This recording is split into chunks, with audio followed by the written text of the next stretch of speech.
Squad, kenalin nama aku Dea Nazmi, biasa dipanggil Dea. Halo, namaku Dinda. Halo guys, kenalin nama gue Dimas Barasaputra ya guys ya. Hai semua, kenalin nama aku Anita. Biasanya teman-teman Himakom cuman manggil Nit doang, aku bakal noleh kok. Halo semuanya, perkenalkan nama aku Putri Sri Nurhandayani, terus dipanggil Putri.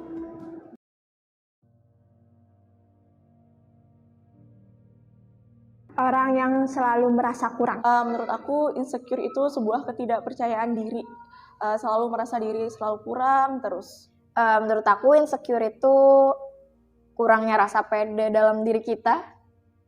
Ngomongin tentang insecure, sebenarnya ada banyak hal ya yang bikin kita tuh insecure. Cuman dari sudut pandangku sendiri, insecure itu tuh kayak salah satu yang buat kita tuh nggak pede, sama kayak Dea tadi ya, nggak kurang percaya diri gitu loh. Jadi apa yang kelebihan atau kekurangan kita itu bikin kita sering banget ngerasa ya tidak percaya diri. Insecure itu adalah ketidakpercayaan diri kita terhadap diri kita sendiri, entah itu fisik ataupun hal-hal yang lainnya. Jadi insecure ini bukan hanya tentang fisik saja kawan-kawan, tapi banyak hal yang bisa membuat kita merasa insecure gitu.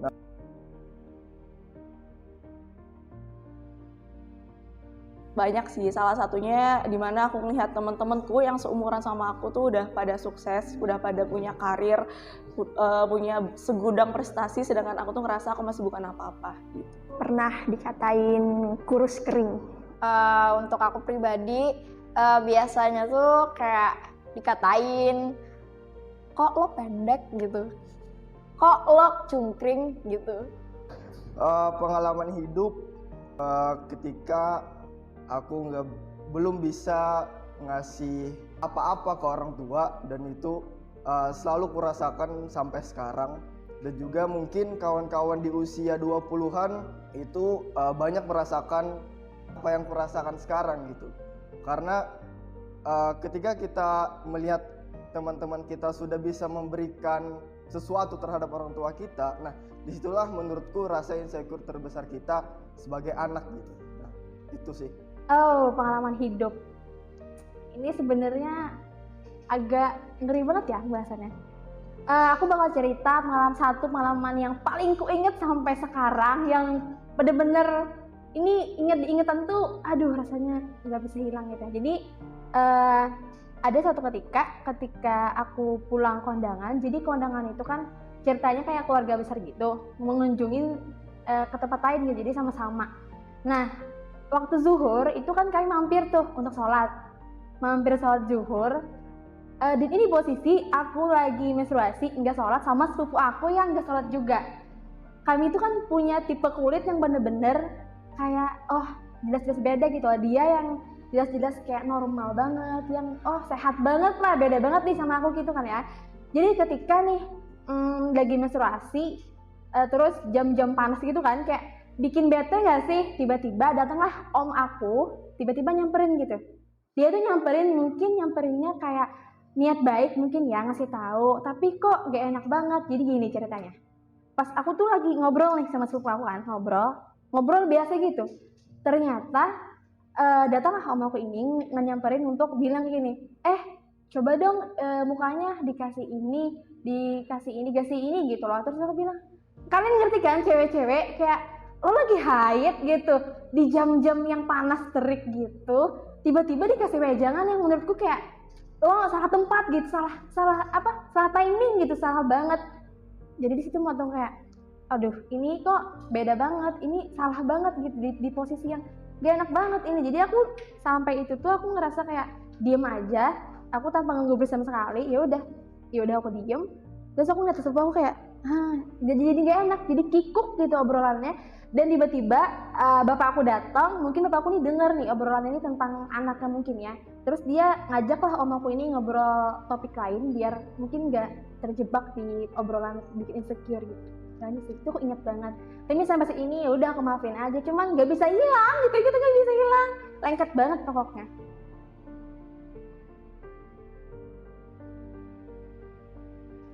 Kalau membandingkan diriku dengan orang lain mungkin jarang ya. terkecuali paling soal kepemimpinan. Nah, kalau soal kepemimpinan aku sering ngelihat bagaimana orang-orang memimpin organisasi, entah dari orang ini kan setiap orang memiliki cara kepemimpinan berbeda-beda.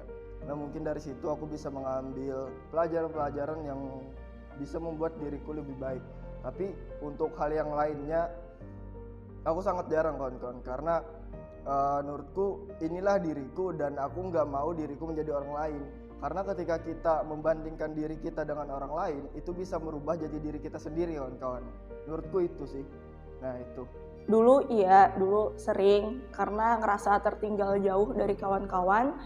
Tapi sekarang udah enggak lagi karena udah mulai menerima apapun keadaan diri sendiri gitu. Pernah banget suatu waktu reunian tuh aku pernah dibandingin sama teman.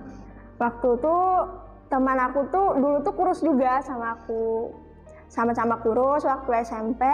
Terus waktu udah lulus tuh dia tuh udah berubah gitu, kayak rada-rada berubah gitu. Kalau aku tuh masih ngestak kurus kering kayak gini.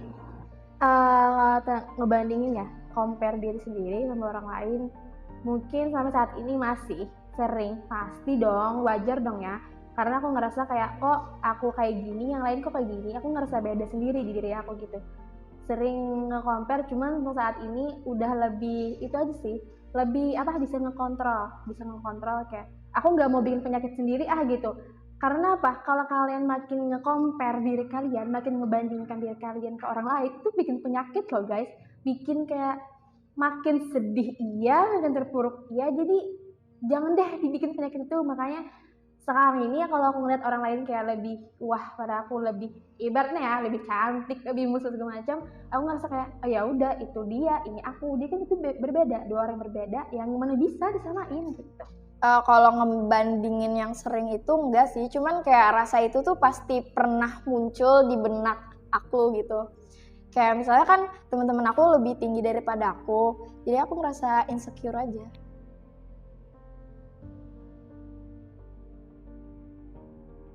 Belajar.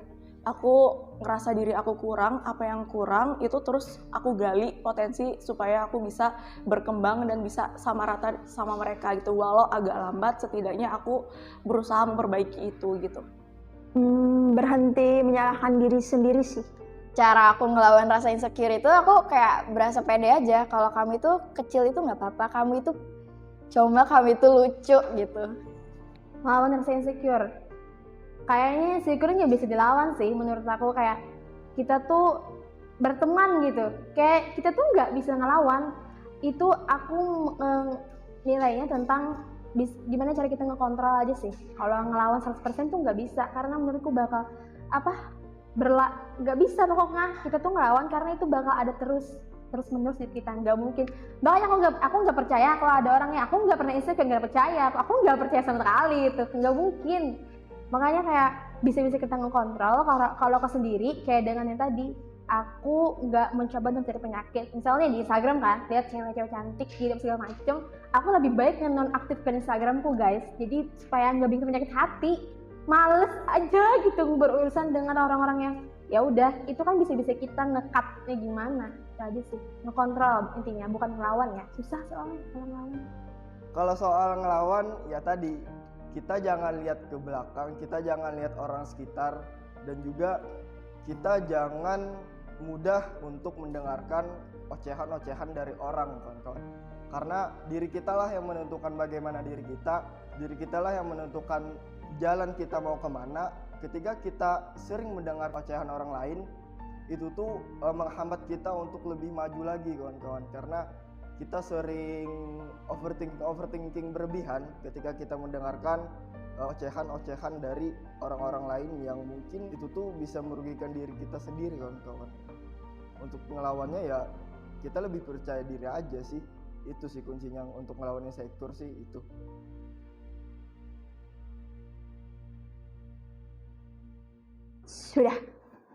Sudah, alhamdulillah sudah. Kalau aku sendiri sih udah ya. Karena menurut aku apapun yang dikasih sama Tuhan itu merupakan sebuah anugerah yang harus aku syukuri. Terlebih lagi kayak misalnya aku dikatain kan, yang ngatain aku tuh belum tentu dia itu sempurna di mata orang lain gitu. Pasti kan setiap orang tuh punya kelebihan dan kekurangannya masing-masing. Kalau soal ngomongin berdamai dengan diri sendiri, itu prosesnya lama ya kawan-kawan ya.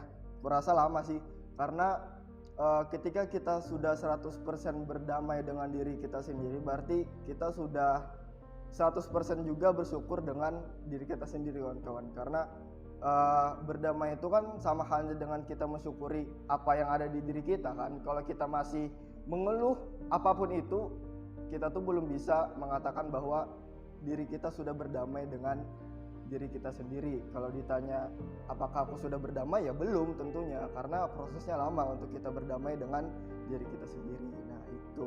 Berdamai dengan diri sendiri sudah atau belum?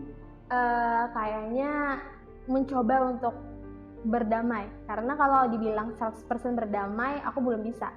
Sama saat ini pun aku ngelihat ada orang yang kayak eye-catching, kayak orang ngeletek sedikit tuh aku kayak, ih Michelle cantik banget atau segala macam. Cuman ya balik lagi, nggak mau gitu loh, kayak kelamaan ngemandangin dia atau segala macam, itu bikin hati tuh, soalnya hati ini kan, penyakit hati tuh mudah banget gitu manusianya terkena. Jadi ya udah, belum bisa berdamai 100%, cuman untuk masih mencoba belajar untuk berdamai dengan diri sendiri, itu aja.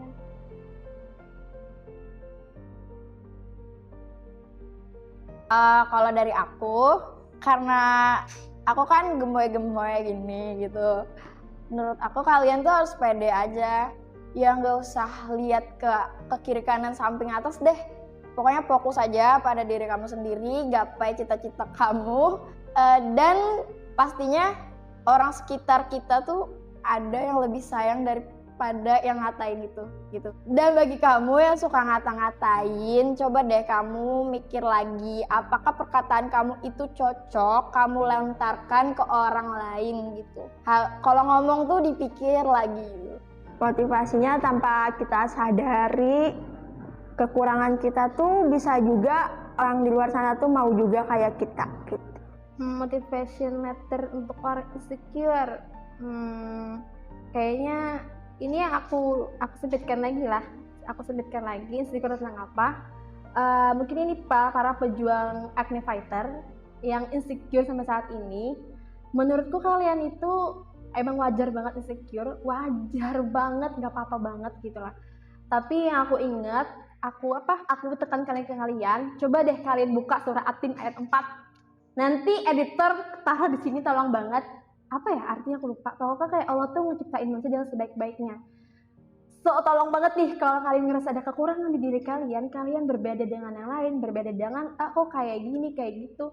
Kayak nggak usah dipertanyain gitu lah, Allah itu udah ngasih yang sebaik-baiknya untuk kita. Jadi ya udah jalanin aja. Ini tuh sebaik-baiknya pemberian darinya. Coba kalian bayangin, aku udah 8 tahun dengan kasus kayak gini. Aku udah berjuang dalam jalur ini 8 tahun loh guys. Jadi kayak menurutku kayak ya udah paling bentar lagi kok. Aku nguatin diri sendiri dengan ya udah bentar lagi, dikit lagi gitu. Aku jadi ya banyak-banyak sabar diri aja sih. Jangan pernah ngerasa diri kurang, karena setiap orang itu punya porsinya masing-masing gitu. Mungkin porsi yang kamu punya berbeda sama orang lain, tapi percaya bahwa Tuhan menciptakan kamu itu udah cukup. Guys, motivasi buat orang yang masih insecure, dan ini juga untuk diriku sendiri ya guys ya, karena aku pun sendiri terkadang masih insecure gitu kan. Motivasinya, janganlah kawan-kawan melihat pencapaian seseorang, janganlah kita ngeluh dengan keadaan kita sekarang, dan janganlah kawan-kawan sangat mudah menerima ocehan-ocehan dari orang lain kawan-kawan.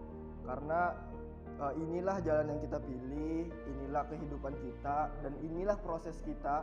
Karena percayalah kawan-kawan, ketika kita percaya dengan adanya proses, itu pasti menentukan jalan kita akan lebih baik ke depannya. Jadi percaya proses kawan-kawan. Bagi yang masih ngeluh dengan keadaan, bagi yang masih ngeluh dengan penampilan fisik gitu kan, karena